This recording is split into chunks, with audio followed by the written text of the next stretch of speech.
কেমন আছেন সবাই? আমরা তো খুব ভালো আছি। কার কার বাড়িতে পুলি পিঠা বা পিঠা পার্বণ শুরু হয়ে গেছে একটু জানাবেন। আমাদের বাড়িতে তো পিঠা পার্বণ শুরু হয়ে গেছে। আমাদের বাড়িতে অ্যাকচুয়ালি একদিন আগে থেকেই সব তৈরি করা হয়, তাই আমার মা বাবা বসে পড়েছে রেডি করতে। আমি বানাতে পারি না। এবার যেহেতু মা বাবা আমার বাড়িতে আছে, তাই ওরা বলল ঠিক আছে একটু বানানো যাক, সবাই মিলে একটু আনন্দ করি, অনেক বছর পর খাবো।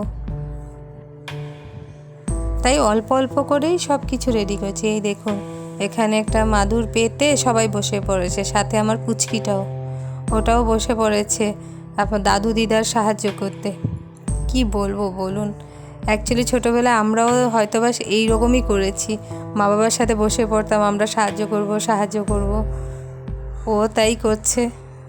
দেখুন বাবাও হেল্প করতে সাহায্য করছে, অনেক কিছু বলে যাচ্ছে এটা ওটা, তারপর মেয়েও বানাচ্ছে কিছু না কিছু। আমি বলছি ঠিক আছে তোমরা সবাই করো, আমি একটু ভিডিও করে নিচ্ছি। এই দেখুন চলে এসেছি পুলি পিঠা নিয়ে।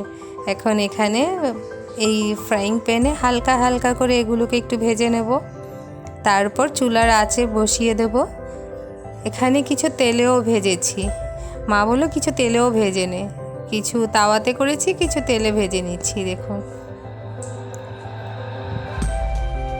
দেখি না একটু দুরকমভাবে খেয়ে কীরকম লাগে।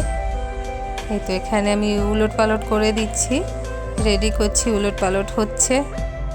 খেতে কিন্তু দুর্দান্ত হয়েছিল, কারণ সবগুলোর ভেতরেই না খোয়া, মানে দুধের খোয়া, নারিকেল কুড়োনো, গুড়, এলাচ গুঁড়ো সব কিছু দিয়ে মিশিয়ে পুর ভরিয়ে তারপর রেডি করা হয়েছে।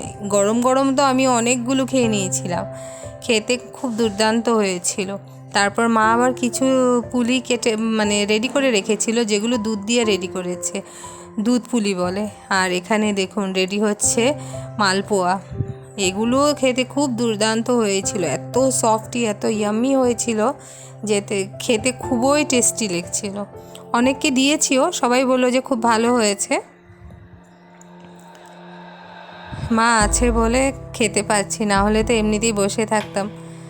আমি মালপোয়াটা আর পাটিসাপটাটা পারি, কিন্তু অন্য পিঠাগুলো ততটা ভালো পারি না।